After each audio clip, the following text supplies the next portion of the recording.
안녕하십니까. 오늘은 슬기로운 생로병사 이야기 이제 마지막 시간인데요. 오늘 이 시간에는 좀 특별한 자리를 마련을 했습니다. 귀한 손님을 한 분 모시고 같이 이야기를 나누기로 했는데요. 서울대학교 병원 종양내과 김범석 교수님을 모셨습니다. 선생님 안녕하세요. 네, 안녕하세요. 네. 서울대병원 혈액종양내과에서 일하고 있는 김범석이라고 합니다. 좋은 자리에 불러주셔서 감사합니다. 김범석 교수님은 그냥 제가 소개를 드리자면 굉장히 바쁘신 와중에도 글도 굉장히 많이 쓰시고 또 상도 받으시고 그래서 아주 르네상스 맨이라고 해야 할까요? 문필가로서도 굉장히 이제 많은 일을 하고 계시고 또 작년이었나요? 어떤 죽음이 삶에게 말을 걸었다, 말을 했다. 이제 책을 쓰셔서 굉장히 많은 반향을 일으키신 바 있습니다. 책을 쓰신 계기로 이제 또 이렇게 인연을 맺게 되어서 제가 한번 그 책을 어떤 계기로 쓰셨는지 여쭤보고 싶어요. 이제 사실 국내뿐만이 아니고 이제 해외에서도 많은 의사들이 죽음에 대한 책들을 썼고요. 이제 우리나라는 뭐 서울대학교 정현채 교수님은 아예 네. 죽음학이라고 하는 이런 분야를 개척을 하셨고 네. 또 이제 한참 선배님이시지만 종양내과 허대석 선생님께서는 웰다이 논의가 일어나기 오래 전부터 치료에 너무나 집착한 이런 현실에 대해서 여러 가지 비판적인 말씀도 많이 하시고 정책적인 그런 이제 여러 발언을 하셨는데 선생님께서는 신세대로서 또 책을 쓰신 계기가 있으실 것 같아요. 한번 여쭤보고 싶고요. 예. 네, 아무래도 이제 종양내과 의사라는 이제 직업적인 특징 때문에 정말 많은 죽음을 볼 수밖에 없거든요. 근데 이제 환자분들께서 살아가시는 모습, 돌아가시는 모습, 이제 여러 모습들을 보면은 참 많은 생각이 들고 또 많은 것을 배우게 되곤 합니다. 근데 이런 것들이 환자분들 돌아가시고 나면은 이제 사라지게 되고 잊혀지게 되는 것들이 좀 안타까워서 기록을 종종 좀 남기곤 했었고요. 이제 그런 것들을 조금 다른 사람들과 좀 나누면은 좋겠다는 생각이 들어갖고 이제 책을 썼고, 기존에도 죽음에 대한 책들은 사실 좀 많이 나와 있습니다. 외국 책들도 많이 있는데 지극히 한국적인 현실들, 우리나라만의 독특한 부분을 담아낸 책들이 좀 그동안 좀 많지가 않았어요. 그래서 이제 현장에서 보고 느꼈었던 우리들의 죽음의 모습에 대한 거를 쓰고 싶어서 책을 이제 내게 됐고, 좀 운이 좋아서 책을 좀 많이 봐주시고 그러면서 인식들도 조금 바뀌는 부분들이 있고 그래서 조금 보람도 좀 느끼고 그렇습니다. 네. 네. 선생님 책에도 굉장히 다양한 죽음 네. 스케치라고 해야 할까요? 굉장히 다양한 죽음의 모습들이 이제 있고요. 뭐 극적인 이야기, 마음이 굉장히 따뜻해지는 이야기, 그리고 뭐 또 아주 좀 충격적인 이야기, 이런 이야기들이 있는데, 책 내용이건 아니면 선생님이 개인적으로 겪으셨건, 글쎄, 인상적인 죽음이 있었다 하면은 네. 어떤 것들이 있는지 한번 사례를 소개를 해주시면 좋겠습니다. 네, 이 직업적인 특징 때문에 어쩔 수 없이 정말 많은 임종의 모습을 지켜보게 됐고요. 뭐 정말 뭐 이름만 대면은 다 알 것 같은 이제 고관 대작분들, 뭐 정치하시는 분들, 뭐 재벌 총수분들, 뭐 정말 많은 환자분들을 보게 되는데 오히려 이제 저로서는 이제 기억에 남는 분들은 그런 좀 유명하신 분들 이런 분들이 아니라 우리 주변에 있는 환자분들이 저는 더 기억에 남더라고요. 이제 가령 그분은 아직도 잊혀지지 않는 70대 폐암 환자분이셨는데 뭐 담배를 한 번도 안 폈지만은 폐암에 걸리셨었고 진단됐을 때서부터 암이 좀 여러 군데 좀 전이되어 있는 상태에서 진단돼서 항암 치료 열심히 받으면서 지내셨었던 분인데 굉장히 가족에 대한 애정이 좀 남다르셨어요. 그래서 항암 치료하면서 3주에 한 번씩 와서 일상적인 생활하고 또 같이 따님하고 따님 사시는 아파트 옆으로 이제 이사를 와가지고 같이 시간 많이 보내고 손주들 데리러 가고 손주들 학교에서 오면은 오후에 간식 챙겨주고 그러면서 또 본인의 일상은 본인의 일상대로 꾸려나가고 항암 치료하면서 좋았던 때도 있지만은 암이 나빠지면서 약을 바꿔야 되는 때도 있었고 중간에 뇌전이가 되기도 하고 여러 이제 숱한 고비들이 있었는데 좋은 순간에도 안 좋은 순간에도 그런 본인에게 주어지는 이벤트들을 당신 삶의 일부로서 받아들이면서 가족과 함께 의미 있게 만들어 나가는 모습들, 이제 그런 모습들이 저한테는 굉장히 좀 인상 깊게 남았었고요.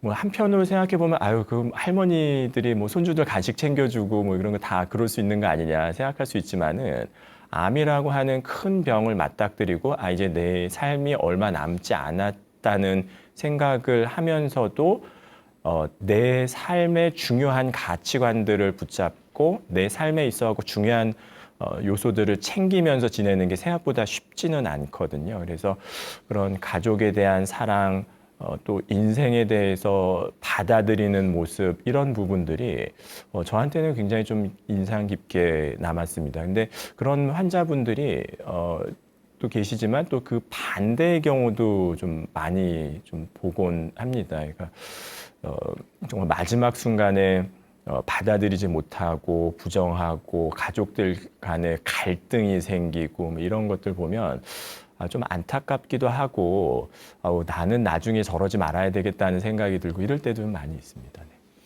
그 이제 첫 번째 말씀하신 그 폐암 환자분 같은 경우에는 돌아가시기 얼마 전까지 치료를 하셨나요? 궁금해지네요. 그래서 우리나라가 제 생각에는 살기가 되게 힘든 나라잖아요. 네. 근데 죽기는 더 힘든 나라거든요. 그렇죠. 너무나 최선을 다한다는 이 정말 뭐 가족들 적극적으로 최선을 다하고 이제 그런 속에서 중요한 것들을 놓치는 경우도 많고 어떤 때는 정말 의미 없는 항암 치료에 매달리는 경우도 많고 그러면서 그것을 최선이라 여기는 경우들도 많고 그래서 미국이나 뭐 일본 이런 외국에 비해 가지고 우리나라가 정말 임종 직전까지 어떻게 보면 조금 의미가 없는 항암 치료에 매달리는 경향들이 뭐 많이 있습니다. 근데 그 환자분 같은 경우에 있어서는 그때도 항암 치료 약이 쓸 약이 좀 몇 개가 남았었어요. 근데 환자분께서 오히려 저한테 먼저 이야기를 하시더라고요. 지금까지 이제 치료해 준 거 굉장히 고맙고 여태까지 잘 치료해서 지금까지 온 것만 해도 나로서는 굉장히 행복하고 만족한다. 근데 이제 더 항암 치료하는 거는 내가 이제 자신이 없다. 그러면서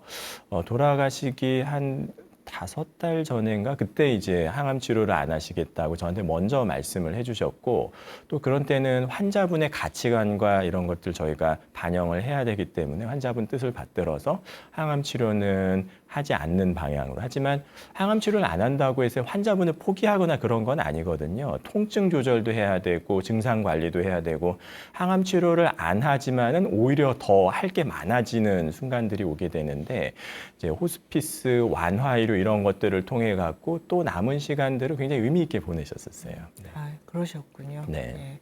환자 본인이 이제 그만하자 네. 이렇게 말씀을 하시는 그런 경우입니다.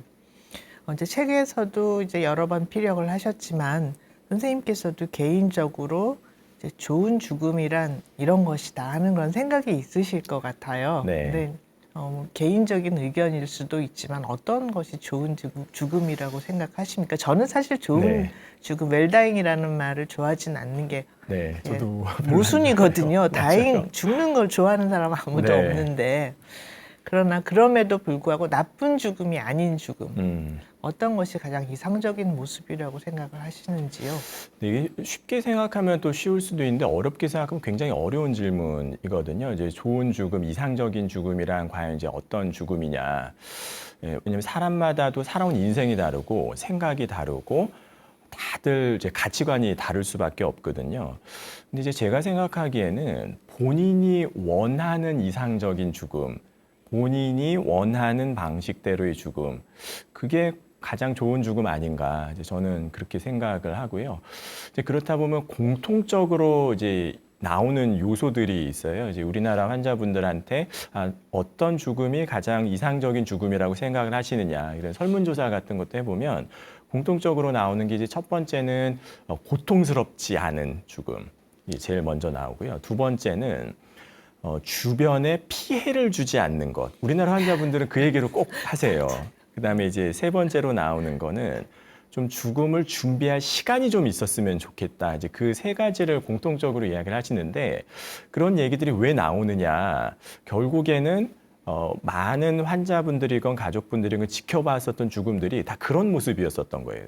통증 조절이 안 돼갖고 너무 고통스럽게 돌아가시는 모습. 뭐 부모님이 임종을 하시거나 이럴 때 이게 간병 같은 것들이 다 오롯이 가족한테 떠넘겨지다 보니까 가족들이 이게 너무 힘들어하는 모습들을 보게 되기도 하고 또 정말 삶을 마무리해야 될 상황임에도 불구하고 항암 치료에 매달린다든가 이런 시간들 때문에 삶을 마무리할 시간이 없이 그냥 허망하게 돌아가셨다 이런 얘기도 굉장히 많이 하거든요. 그래서 계속 봐왔었던 죽음의 모습들이 그러하기 때문에 내가 죽을 때에는 나는 그렇게 되고 싶지는 않다 그런 얘기들을 하시는 거 아닌가 싶습니다. 네. 말씀을 듣고 보니 이제 제가 경험했던 그래도 가장 바람직한 모습의 죽음은 이제 가족분의 경우였는데 제 개인적인 이야기입니다만 사실 환자분들은 돌아가실 때 이제 병원에 입원하시기도 하고 하지만 긴 시간을 제가 이렇게 지켜보지는 않거든요. 그냥 이제 회진하고 네. 이제 의무 기록 보고 뭐 가족분하고 이야기하고 하는데 이제 가족분이 돌아가실 때는 오래 지켜보게 되는데 이제 그 어르신께서도 이제 생전에는 엄청나게 이제 많이 일을 하고 굉장히 이게 떵떵거리셨는데 결국 뭐 큰 병은 아니시지만 자리 보존하시면서 선언을 하셨어요. 병원에 안 간다. 어떤 일이 있어도 난 이제 병원엔 안 가겠다. 그리고 이제 딱 침상 생활 하시고 한 5개월 정도 있다 돌아가셨는데 이제 시간이 나면 옆에 가서 이렇게 말씀도 하고 말씀도 들어드리고 그러면서 저도 굉장히 많이 배우더라고요. 그래서 꼭 죽음 준비를 하고 싶다면 가족이 돌아가실 때 한번 옆에서 쭉 한번 지켜보시라는 걸 좀 권하고 싶고요. 그래서 이 순간에는 이렇게 식사를 못 하시는구나. 그리고 어떤 날은 좀 반짝하시는 것 같다가도 또 어떤 날은 의식이 흐릿하면서 점점 의식이 없어지는 시간이 이렇게 네. 길어지는구나. 그런 것도 배우고 굉장히 크게 배웠던 게 강제로 음식을 드리면 안 된다는 걸 그때 배웠는데 뭐 그렇게 몸이 쇠약해지시면 옆에서 불안해요. 이제 맞아요. 이렇게 안 드시면은 돌아가신다고 네. 하면서 막 바리바리 싸가지고 와서 막 강제로 드시게 하는데 왜 못 드시냐고 여쭤봤더니 음식을 삼키는 게 아프다고 얘기를 하세요. 근데 저는 몰랐어요, 그거를. 그리고 의학적으로 아직도 왜 그렇게 몸이 쇠약해졌을 때 음식을 삼키는 것조차 고통스러운지는 설명을 못 하더라고요. 그런데 그렇죠. 하여간 그러니까 내가 먹을 수 있는 양만큼 하지 더는 가져오지 마. 이것도 굉장히 단호하게 얘기를 하시고 네. 그러면서 물론 그 어려운 점도 있었지만 그러나 이제 병원 정말 안 가시고 네. 5개월 동안 본인이 평생 생활하시던 그 방에 침대 들여놓고 그렇게 이제 돌아가시는 모습을 보고 나도 정말 병원에 안 가고 그냥 집에서 죽었으면 좋겠다 이런 생각을 하게 되더라고요. 네. 근데 이제 본인의 의사를 결국은 최대한 살리는 그런 게 좋은 죽음일 터인데 이게 잘 안 되는 경우가 사실 굉장히 많잖아요. 왜 그렇다 생각하셔요? 대부분 잘 안 되죠. 대부분 네. 안 되죠. 네, 아까 말씀하셨던 그분 사례도 아마도 모르긴 몰라도 가족 간에는 갈등이 적잖이 있었을 거예요. 왜냐면은 어르신께서 나는 이제 병원에 안 간다. 뭐 본인이 선언을 하시고 하더라도 주변에 가족분들이 그걸 견디지를 못하세요. 그래서 식사 못 하시고 그러면 무슨 링겔 주사라도 맞아야 되는 거 아니냐. 뭐 그래도 병원 가서 뭐 검사라도 해봐야 되는 거 아니냐. 그래서 어떤 때는 보면은 가족분들이 어떤 존엄한 임종을 가로막는 경우들이 굉장히 많은 것 같더라고요. 근데 그게 어떻게 보면은 환자 입장에서 생각하거나 그런 어르신 입장에서 생각하면은 다 답이 있는 건데 어떻게 보면 가족 입장에서만 자꾸 생각하려는 경향들이 나오기 때문에 어떤 죽음의 질이라든가 어떤 노화 현상에 대한 이런 부분들을 굉장히 좀 본래의 의미가 아닌 다른 의미로 퇴색시키는 거 아닌가. 저는 그런 생각이 듭니다. 그래서 정말 특히 이제 우리나라가 또 유별난 게 가족 중심의 집단주의 사고방식이 굉장히 크고 또 우리나라 특유의 좀 극단주의적인 문화가 좀 있어요. 무조건 최선을 다해야 된다. 최선을 다하지 않으면 또 다른 가족들, 뭐 친척들 이런 분들이 자꾸 비교를 하는 경우들이 많아요. 아니 그렇게 너네 아버지 아프신데 병원도 안 가고 너는 뭐 하냐? 그 자식으로 살 도리냐? 그래서 한국적인 가족 중심 문화, 좀 어떻게 보면 최선을 다하는 거에 대한 집착, 그 다음에 비교하는 문화, 또 체면 문화 이런 것들이 좀 존엄한 삶의 마무리를 방해하는 것이 아닌가 싶고요. 거기다가 또 한 가지를 덧붙이면은 어떤 의료 시스템이죠. 한국식 의료 시스템이 정말 뭐 세계 최고의 가성비를 자랑하는 뭐 나름대로는 굉장히 좋은 의료 시스템인 부분도 있는데요.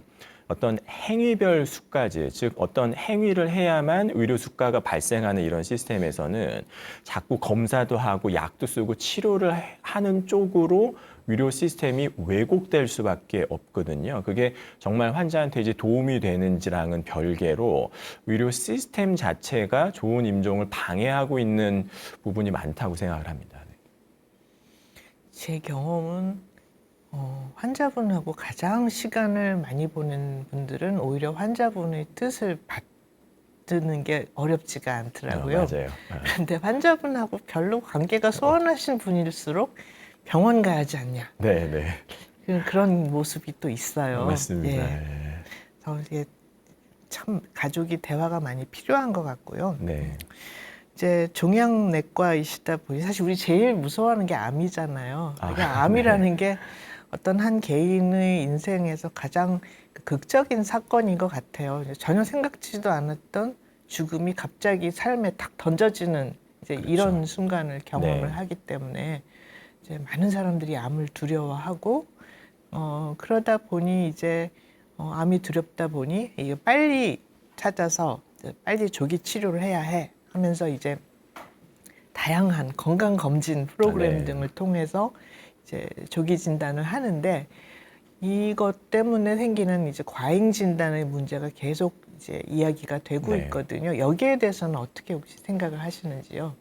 그게 실제적으로 굉장히 좀 중요한 이슈입니다. 이제 평균 수명이 지금 이제 너무 늘어나다 보니까 암 발생률이 뭐 기하급수적으로 올라갈 수밖에 없고 지금 뭐 평균 수명만큼 산다고 그러면은 뭐 3분의 1의 확률로 암에 걸리게 되는 게 데이터상으로 나오는 거거든요. 그러니까 지금 이렇게 얘기하고 있는 저도 3분의 1의 확률로 미래의 잠재적인 암 환자인 거예요.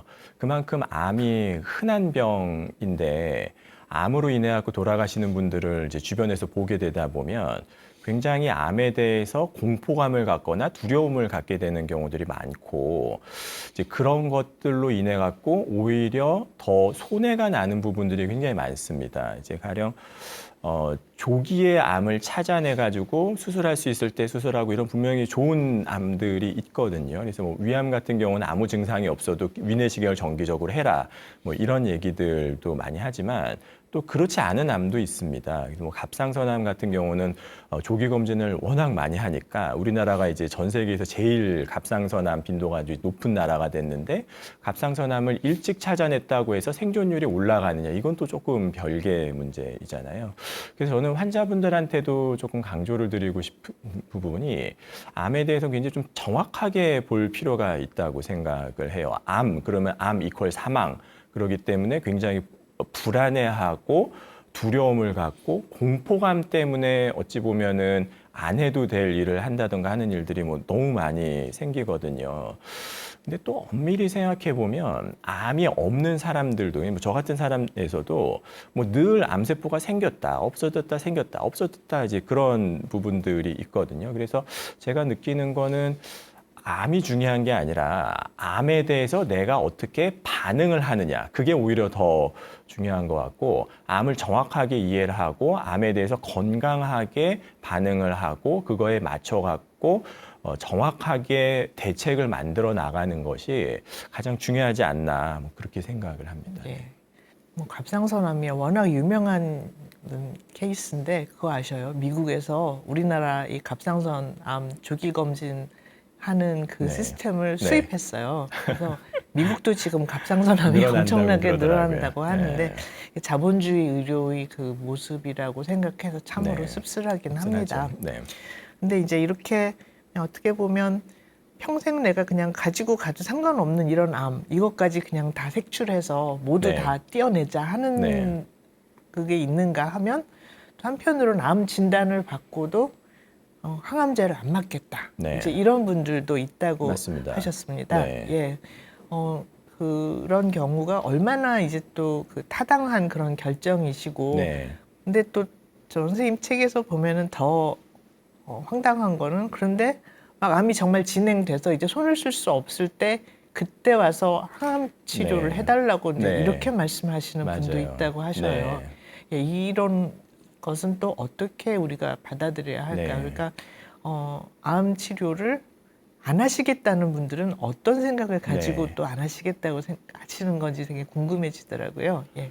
이 항암제에 대한 부분도 어떻게 보면 좀 그 부작용이랄까 이런 게 좀 과장된 측면도 좀 있기는 합니다. 이제 가령 항암 치료를 했는데 항암 치료에도 불구하고 암이 커지고 암이 나빠지면서 사망을 하신 건데 가족분들이나 옆에서 지켜보실 때에는 아 이거 항암 치료를 해가지고 힘들어가지고 항암 치료 때문에 돌아가셨다 이렇게 오해를 하게 되는 경우들도 많거든요. 특히 이제 세포독성 항암제인 경우에 있어서는 정말로 머리털 빠지고 토악질 나고 이런 부작용들이 있기 때문에 저희가 항상 부작용에 비교해 봤을 때 항암제를 통해 갖고 얻는 이득이 더 뭔가 그걸 이제 저울질해서 이득이 더 클 때에만 항암 치료를 하는 건데 항암 치료 그러면은 이제 무조건 머리 빠지고 토악질 나고 낫지도 않는 거 이렇기 때문에 힘들까봐 지레 겁을 먹고 안 하시는 분들도 꽤 계세요. 근데 특히 증상이 없는 분들이 그러는데 나중에 이제 암이 커지고 어디 뭐 기도를 누른다든가 숨이 찬다든가 그러면은 항암 치료 안 하시겠다고 아유 나는 이대로 그냥 살아도 그냥 상관없다 나는 자연스럽게 죽음을 맞이하는 게 좋다 이렇게 하셨던 분들도 나중에는 생각이 바뀌는 게 굉장히 흔한 일입니다. 그게 아마도 제가 생각할 때에는 그런 이제 자연스러운 죽음을 맞이한다는 거는 이제 제가 보기에는 그런 가치관과 철학을 갖는 거는 중요한 문제고 좋은 일인데 경험을 해보지 못한 측면들이 많은 것 같아요. 그렇잖아요. 내가 목숨이 한 두세 개쯤 있어가지고 한번 암에 걸려갖고 이렇게 한번 죽어보니까 아 이런 거구나 이렇게 아는 사람이 어디 있어요. 가족의 경우에 있어서도 아버지가 뭐 두세 명씩 있어가지고 뭐 아 이렇게 돌아가시는 거구나 임종의 과정이 이런 거고 노화 현상이 노쇠한다는 게 이런구나 이런 걸 알 수가 없거든요. 그래서 그럴 때에는 어쩔 수 없이 그런 거를 경험을 많이 한 전문가에게 의지를 하면은 되는데 이제 우리나라에서는 어떤 신뢰 프로세스에 약간 그런 문화적인 측면이 있어서 이제 전문가의 의견을 잘 신뢰를 안 하려는 특징들이 좀 있죠. 이제 그러다 보니까 듣기 좋은 얘기를 하는 다른 사람한테 가는 경우가 많고 뭐 몇천만 원짜리 뭐 되지도 않는 무슨 뭐 민간요법 이렇게 하면서 몸 버리고 뭐 이런 경우를 너무 많이 보게 되죠. 이제 그런 것들이 제가 보는 관점에서는 현실을 정확하게 봐야 되는데 정확하게 보지 못하고 보고 싶은 현실만 바라보고 듣고 싶은 이야기만 바라보고 듣고 또 본인의 가치관과 철학이 명확치 않기 때문에 벌어지는 일이 아닌가 조금 안타까운 마음이 좀 많이 듭니다. 네. 이제 저도 최근에 이제 한 또 인터뷰를 하면서 왜 이제 우리나라 사람들이 죽음에 대해서 말을 안 하고 준비를 안 하고 네. 생각을 안 하는지 이제 이런 질문을 받았는데 사실 저는 죽음에 대해서 이렇게 아주 그냥 공개적으로 이렇게 얘기하고 하는 게 오히려 이상하다고 저는 생각을 하거든요. 누구나 생물은 기본적으로 사는 것으로 프로그램 되어 네. 있는데 사람만 또 죽음을 생각할 수도 있을 것 같긴 하고요. 그렇죠. 사람만이 또 죽음에 대한 두려움을 이제 극복하고 여러 가지 준비를 할 수 있을 것 같아요. 그래서 선생님께서 생각하시는 뭐 개인적인 일이 될 수도 있고 네. 이제 옆의 케이스들을 보고 느끼신 것도 있을 텐데 이 죽음에 대한 두려움을 어떻게 극복하고 어떻게 네. 준비를 하면 가장 바람직할지 네. 말씀을 주시면 좋겠습니다. 참 어려운 질문인 것 같아요. 우리가 누구나 이제 죽음을 두려워하거든요. 근데 이제 죽음을 왜 두려워하느냐? 제가 생각하기엔 그런 것 같아요. 모든 사람들이 다 자기가 나름대로 추구하는 가치관과 있고 자기 인생에서 중요하게 여기는 것들이 있거든요. 어떤 분들은 그게 돈이기도 하고요. 어떤 분들은 명예이기도 하고 권력인 분도 있고 가족인 분도 있고. 그런데 죽음이라고 하는 게 나한테 다가오면 내가 여태까지 살면서 쌓아 올렸었던 내 모든 것이 다 무의미해지게 되는 거죠. 죽을 때 돈 싸들고 가는 사람 없잖아요. 그러니까 내가 평생 해왔었던 내 모든 것이 다 죽음 앞에 한순간에 무너질 수 있다. 이제 아마 그런 것이 죽음을 가장 두렵게 만드는 원인 아닌가. 그리고 또 한 가지는 죽을 때 굉장히 고통스럽게 죽는 거 아닌가. 이제 이런 것 때문에 죽음에 대한 굉장히 두려움을 갖게 되는 것 같고요.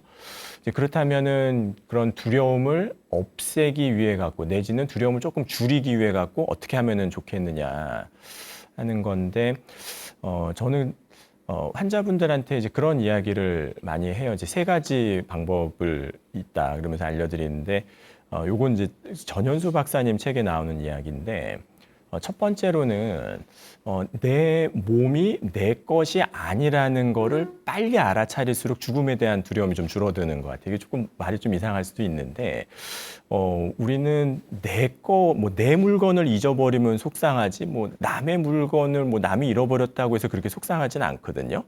근데 사람들이 내 몸은 내 거라고 생각을 해요. 왜냐하면 내가 뭐 손을 움직인다 그러면 손이 움직여지고 뭐 이게 내 몸은 어렸을 때부터 계속 나와 같이 있었기 때문에 내 거라고 생각을 하지만 엄밀하게 이야기를 하면 우리 몸에서는 끊임없이 몸을 이루는 세포들이 생겼다가 없어졌다가를 이제 반복을 합니다. 그래서 뭐 연구마다 조금씩 숫자는 다른데 우리 몸이 한 37조 개의 세포로 이루어져 있고 매일 하루에도 한 3천억 개의 세포들이 생겼다 없어졌다 생겼다 없어졌다를 반복을 하는 거예요. 그러니까 지금 내가 이야기를 하는 이 순간에도 세포들이 계속 없어졌다가 또 새로운 세포로 대체가 됐다가 이제 그게 계속 반복되다 보면은 그 과정에서 조금씩 에러가 생기게 되고 그거를 우리가 노화라고 일컫는 거고 세포가 분열하는 과정에서 유전자에 조금 변이가 오는데 그게 하필이면은 암과 관련되는 유전자면은 그게 이제 암으로 가는 거거든요. 근데 이제 우리 몸이 그렇게 끊임없이 생겼다 없어졌다를 반복을 하기 때문에 통계적으로 보면은 한 7년 정도 죽이면 일부 뇌세포를 제외하고는 7년 정도 몸이 완전히 다 새로운 몸이 된다는 거예요. 생각해 보면 어렸을 때 깐난장이 때 뭐 3kg로 태어났는데 그 몸이 지금 내 몸이라고 생각하는 사람은 아무도 없잖아요. 그런 거로 생각해 보면 내 몸이 내 것이라고 생각을 하지만 사실은 계속 끊임없이 생겼다가 없어졌다를 반복하는 거죠. 그러다 보면 내 몸이 내 게 아니구나. 이건 그냥 어떤 자연적인 조건에 의해 갖고 생겼다가 없어졌다를 반복하는 거구나 생각하면 조금 마음이 좀 편해지는 부분도 있습니다. 그다음에 이제 두 번째는 현재에 집중하면서 현재를 살면 죽음에 대한 두려움이 굉장히 좀 많이 없어지는 것 같아요. 이게 많은 사람들이 현재를 사는 게 중요하다고 이야기를 하지만 대부분의 사람들은 과거를 살거나 미래를 사는 경우가 많아요. 마음이 과거에 가 있으면 대부분은 좀 우울합니다. 마음이 미래에 가 있으면 불안해요. 특히 이제 죽음이라는 일이 아직 나한테 생긴 일이 아니잖아요. 근데 이게 나중에 내가 언젠가는 죽겠지. 그러면 또 죽기 전에 뭐 너무 고통스러운 건 아닐까? 뭐 이런 생각이 꼬리를 물면은 이게 너무나 불안하고 두려움으로 이어질 수밖에 없어서 지금 현재에만 딱 집중하면서 현실을 살아가면 죽음에 대한 두려움을 굉장히 많이 극복할 수 있는 것 같아요. 그래서 오히려 어린이들을 보면 어린이들은 현재를 살아요. 그래서 어린이들은 행복하거든요. 근데 어른이 되면 행복하지도 못하고 현재에 집중하면서 현재를 살지도 못하고 좀 그런 부분이 있는 것 같습니다. 그다음에 죽음에 대한 두려움을 극복하는 세 번째 방법은 세상의 원리를 이해하는 거라고 저는 생각해요. 무슨 얘기냐면 세상은 그냥 세상의 원칙과 원리에 의해서 움직이는 것뿐이거든요. 어떤 원인과 조건에 의해 가지고 생겼다가 없어지기도 하고 뭐 이런 것들인데 우리는 누구나 다 자기중심적으로 세상을 바라보려고 합니다. 그래서 왜 나한테만 암이 걸리는가? 왜 우리 부모님은 이렇게 일찍 돌아가시는가? 왜 지금 나는 돈이 없어갖고 이렇게 힘든가?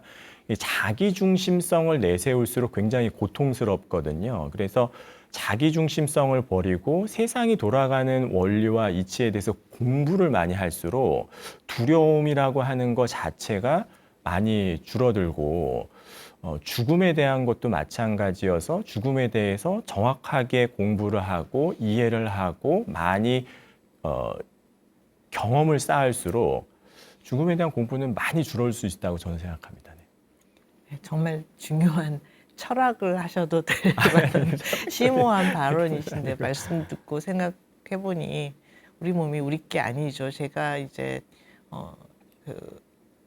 은사님이신데 생화학 전공하신 스님이신데 우리 몸에 살고 있는 균 있지 않습니까? 마이크로바이옴 네. 굉장히 지금 이제 화두인데 네. 그분이 그 장내 세균에 따른 성격 분석 아, 맞아요. 그런 거 예, 있어요. 이런 예. 논문 쓰셨는데 정말 우리가 이 우리 몸에 살고 있는 그 많은 세균에 의해서 또 성격이 좌지우지 될 수도 네. 있는 이런 존재다. 맞아요. 굉장히 좀 신선하게 봤었던 네. 것 같아요. 영어에 그런 말이 있죠. Life is throwing curveball이라는 말이 있죠. 그러니까 인생이 나한테 변속구를 던질 때 네. 나는 어떻게 할 것인가. 인생은 항상 변속구를 던지는 것이지 네. 그 직구 던지고 항상 그 정도가 있고 이게 아니고 내 뜻대로 되는 게 별로 없다는 생각을 해야 그렇죠. 하는데 안 될 때는 왜 저 사람은 잘 사는데 왜 그렇죠. 나만 이래. 네. 불행을 자초하는 생각이라는 네. 생각은 듭니다. 맞아요. 예. 이제 우리나라 이 국민들 설문을 해보면은 80%가 안락사를 찬성을 한다고 하고요. 그리고 이제 제가 이런 이제 죽음에 대한 주제로 강의를 했을 때 이제 댓글이 달린 거를 한번 본 적이 있는데 가장 많은 빈도가 왜 우리나라는 안락사를 허용하지 않는가 이 댓글이었습니다. 그래서 그걸 보고 특히 이제 안락사라는 게 아주 고통스러운 상황 그리고 나을 수 없는 상황에서 이제 환자를 편히 보내는 그런 방식이다. 이런 생각이 굳혀졌기 때문에 특히 이제 암에 걸린 암 환자분들을 중심으로 이제 이런 논의가 되고 있을 터인데요. 그러나 이거는 정말 개인마다 다 생각이 다를 것 같습니다. 근데 여기에 대해서 어떻게 생각을 하시는지 네. 한번 좀 개인적인 의견을 한번 여쭙고 싶어요. 죽음에 대한 이야기를 할 때 꼭 빠지지 않는 주제예요. 안락사에 대한 거는. 특히 이제 안락사도 이제 종류가 굉장히 많이 있어서 뭐 적극적 안락사, 소극적 안락사, 뭐 의사 조력 자살 뭐 여러 가지가 있는데 저는 뭐 안락사에 대해서 아주 뭐 깊이 있게 공부를 하지는 않아서 아주 전문적인 이야기를 드릴 만한 위치는 아닌데요. 환자분들과 이야기를 나눠보면서 느끼는 점들은 좀 있습니다. 왜냐하면 제 환자분들 중에서도 그런 얘기 먼저 하시는 분들이 꽤 계세요. 선생님, 저 스위스 가고 싶어요. 왜 우리나라에서는 안 되는 거죠? 근데 이제 그런 분들을 자세히 말씀을 나눠보면 안락사를 원하시는 게 아니라 죽기 직전에 너무나 고통스러운데 홀로 방치될까봐 두려운 마음들이 더 크더라고요. 왜 그렇잖아요. 죽기 살기로 사는 사람은 많은데 죽으려고 사는 사람은 없거든요. 그러니까 안락사 자체가 목표인 분들은 제가 보기에는 많지 않았었던 것 같아요. 근데 임종의 모습, 임종 직전에 정말 고통스럽고 홀로 외로울고 이런 것들이 정말 걱정이라면 그런 걸 또 극복할 수 있는 방안들이 많이 있습니다. 호스피스 완화의료라든가 또 말기 진정 뭐 이런 여러 가지 방법들을 통해 가지고 임종하시기 전에 고통스러운 부분들을 경감시킬 수 있는 다른 방법들이 좀 많이 있거든요. 그래서 저는 안락사 논쟁이 나올 때마다 이게 정말 안락사 논쟁인가 아니면은 우리가 말기 환자분들의 고통을 충분히 덜어드리지 못하고 있기 때문에 벌어지는 현상인 건가. 저는 그게 조금 구분이 좀 잘 안 가기도 하더라고요. 그래서 저는 개인적으로는 죽음의 질이 좋아지면 안락사 문제는 저절로 논쟁이 수그러들 거다. 저는 이제 그렇게 생각을 합니다. 네. 네.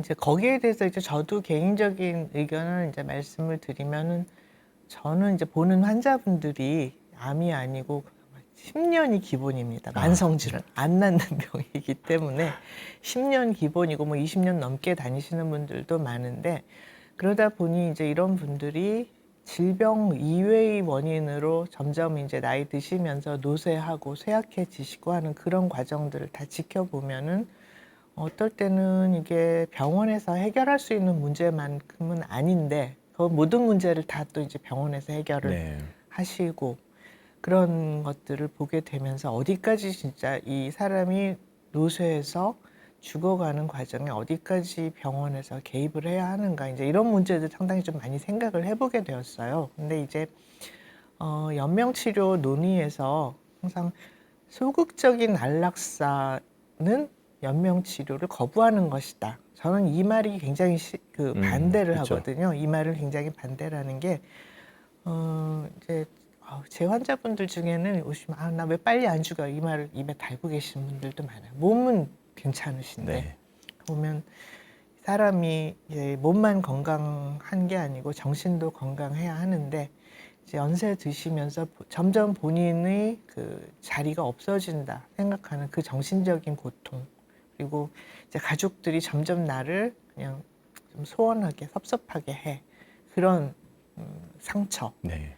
이제 거기다가 이제 경제적인 것까지 합쳐지면 완전히 이거는 네. 트리플이죠. 근데 이제 그래서 그런 분들이 나 이렇게 빨리 죽는 방법 없어 이렇게 말씀을 하시면 듣는 사람 되게 괴롭죠. 괴로운데 이제 이런 분들도 근데 좀 상태가 나빠지면 그냥 가족들이 등을 떠밀어 가지고 병원에 와서 네. 또 막 치료를 하고 그렇게 하십니다.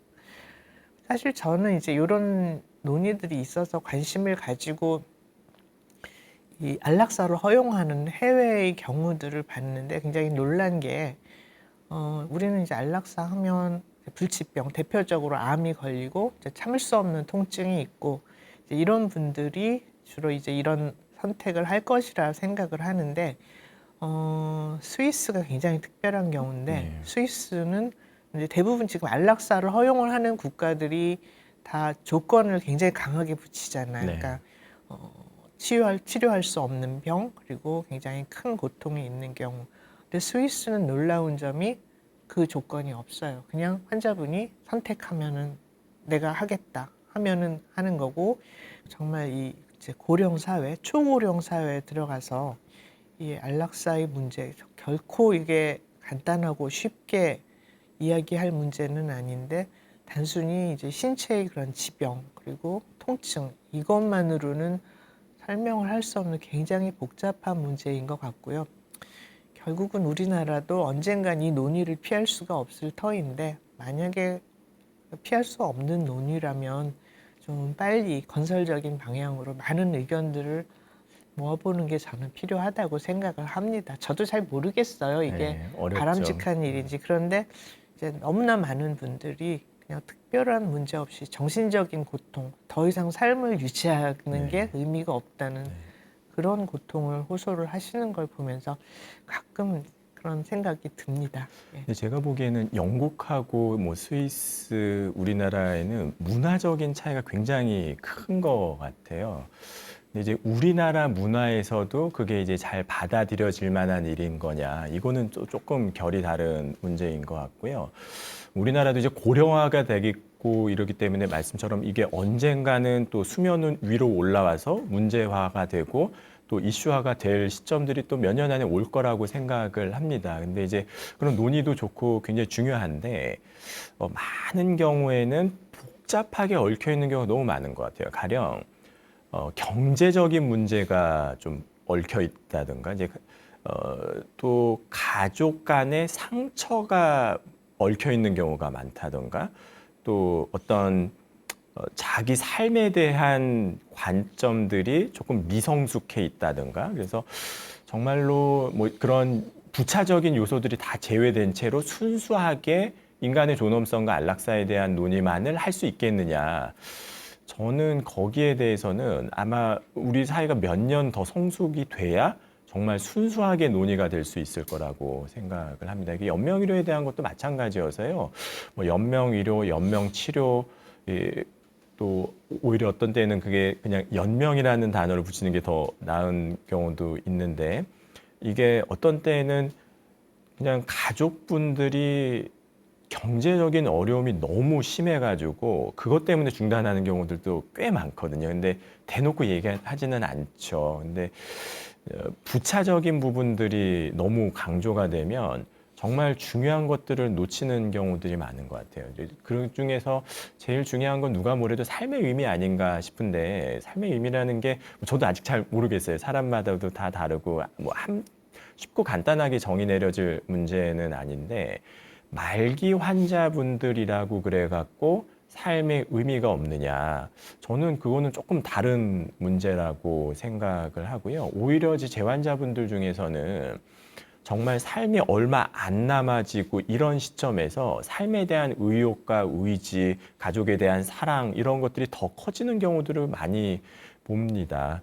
뭐 암에 걸리면 아유 나는 저렇게 뭐 구질구질하게 살고 싶지 않아 이렇게 생각했었던 분들도 막상 본인의 삶이 유한하다는 거를 자각하게 되는 순간 인생이 송두리째 바뀌어 버리는 경우들 너무 많이 보게 되고요.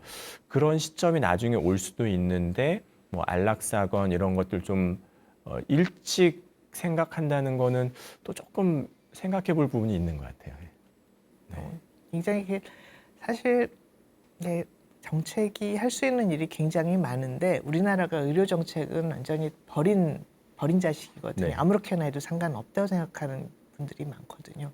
선생님께서는 그럼 어떻게 일선에서 이제 매일같이 느끼실 텐데 네. 어떻게 생각하시나요? 일선에서 느끼는 어려움이 너무 많습니다. 뭐 정책에 대한 것도 뭐 이렇게 하면 안 된다, 뭐 의견 아무리 내도 결국 뭐 돈의 논리 앞에서 무너지는 경우도 뭐 허다하고 또 정책 하시는 분들은 결정적으로 현장에 잘 안 오세요. 그래서 이제 서류 올라오는 것만 검토를 하고 그러니까 그게 어떤 의미인지도 잘 모르고 결정을 하시는 거 아닌가. 그냥 현장에 한번 오면 그냥 답이 다 있는데 이렇게 좀 현장을 좀 와주셨으면 하는 이제 그런 바람들도 좀 있고요. 게다가 또 많은 뭐 환자분들이나 이제 보호자분들은 우리나라 사람들 특징이 그래요. 어떤 제도가 잘못되어 있는 거를 제도를 탓하는 게 아니라 사람을 탓하는 경우들이 굉장히 많습니다. 뭐 대통령이 바뀌면 나라가 좋아질 거야 이렇게 생각을 하잖아요. 근데 사실은 더 중요한 거는 제도, 시스템, 우리가 가지고 있는 의료 자원을 어떻게 투입할 건가 이제 이런 부분들이 중요한데 그런 논의 없이 좋은 죽음 이런 것도 다 개인의 차원으로 떠넘겨 버리는 측면들이 너무 많다는 거죠. 한 아이가 태어나면은 온 마을이 필요하다 이런 말이 있듯이 한 사람이 편안하게 잘 임종을 맞이하기 위해서는 많은 사람들의 도움이 필요합니다. 이거 절대로 혼자 안 돼요. 전문가의 도움도 필요하고 가족들의 도움이 필요하고 주변의 친척, 친구, 간병해 주는 사람 뭐 여러 도움들이 필요한데 이게 소프트웨어적인 측면이나 하드웨어적인 측면을 봤을 때 좋은 죽음을 위한 제도가 되어 있느냐. 저는 뭐 거기에 대해서는 정말 점수를 뭐 박하게 줄 수밖에 없다고 생각을 합니다. 그래서 호스피스 완화 의료에 투입되는 돈이 얼마냐. 이것만 봐도 뭐 극단적으로 알 수가 있고요. 저희가 고가 항암제들 뭐 한 번 주사 맞는데 뭐 1,000만 원씩 들어간 이런 건 보험을 해주거든요. 근데 기본적인 간병비 하루에 뭐 10만 원씩 들기도 하고 뭐 이러거든요. 이런 건 보험을 안 해줘요. 그러니까 가족한테 다 떠넘기는 거죠. 제도를 만들 필요가 없다고 느끼는 부분들이 좀 많은 것 같아요. 그래서 기본적인 간병비라든가 의사 상담, 뭐 의사 상담도 뭐 다 수가가 있긴 있어요. 근데 뭐 34,000원 뭐 이러면은 이거 제대로 될 수가 없거든요. 그래서 그런 이제 제도가 미비한 걸 보면 좀 안타까울 때가 많고 어떤 때는 좀 극단적으로 야, 이게 곧 돌아가실 분은 사람도 아닌가. 이게 왜 이렇게 제도화가 안 되고 방치가 되고 있는가. 이게 내 부모님도 언젠가는 그렇게 돌아가실 거고 나도 언젠가는 그렇게 죽음을 맞이할 수 있는데 좋은 죽음을 맞이하기 위해서 우리가 정책을 만들고 제도를 만들고 거기에다가 돈을 투자를 하고 시스템을 만드는 일에 왜 이렇게 인색한 건가 좀 참 안타까울 때가 좀 많이 있습니다. 근데 그래도 10년 전이랑 지금이랑 비교해 보면 조금은 나아졌거든요. 그래서 아마 또 10년이 지나면 또 조금은 나아지지 않을까 싶고 그러기 위해서는 어떤 모멘텀이 필요한 것 같아요. 어떤 전환점이 있으면 갑자기 확 좋아지는 부분들도 분명 좀 있을 거거든요. 그러기 위해서는 우리 모두가 죽음이라고 하는 거 이런 거에 대해서 관심을 갖고 나 역시도 이 문제에서부터 자유로울 수가 없기 때문에 생각해 보면은 죽음이라고 하는 거 앞에서도 우리가 해야 될 일들이 굉장히 많이 있고 그런 부분들이 충실하게 잘 이루어질수록 우리의 삶도 더 의미 있고 값지고 아름다워지는 것이 아닌가 이제 그런 생각을 좀 해보게 됩니다. 네. 네, 오늘 슬기로운 생로병사 이제 마지막 시간 마치고요. 그동안 많은 성원 주시고 시청해 주셔서 감사합니다.